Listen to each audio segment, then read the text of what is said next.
আসসালামু আলাইকুম রহমতুল্লাহি ওয়া বারাকাতুহু। এটা হচ্ছে বড়ির আচার এবং কথা শুনলে হয়তো বাঁচতে পারেন। এটা আমি আরও কি দিছি আপনাদেরকে জানাই।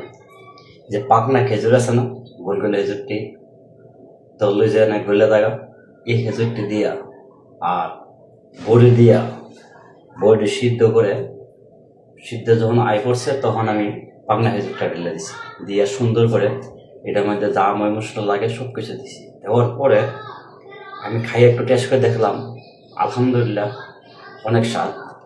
এবং যে যেখান থেকে ভিডিওটা দেখতেছেন অবশ্যই আপনারা একটু নজরে খেয়ে যাবেন এবং দেখবেন এটা কি স্বাদ হচ্ছে। বিসমিল্লাহির রহমানির রহিম। আমার মা বিভিন্ন ধরনের আচার বানাইতে পারে, ওনার সন্তানে ওনার থেকে আমি শিক্ষা পাইছি। মোটামুটি আচার অনেক রকমই আমি বানাইছি এবং কে পারি। একটা মানুষের শিক্ষা থাকলে কিন্তু অনেক কিছু বানায় খেতে পারে।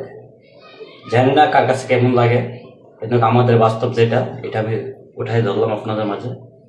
অবশ্যই ভিডিওটা দেখবেন আর আচার একটু খেয়ে যাবেন। সকলে ফ্রেন্ড ফলোয়ার দাওয়াত এবং আমার কলিজার ভাই বোনের সবার দাওয়াত। আপনারা আসবেন। দুবাই প্রবাসী, আমি দুবাই থেকেই আলানের ভিতরে আসে যদি ফোন দেন যে কোনো জায়গা থেকে আমি আপনাদেরকে পৌঁছায় দেবো। ওকে, আসসালামু আলাইকুম।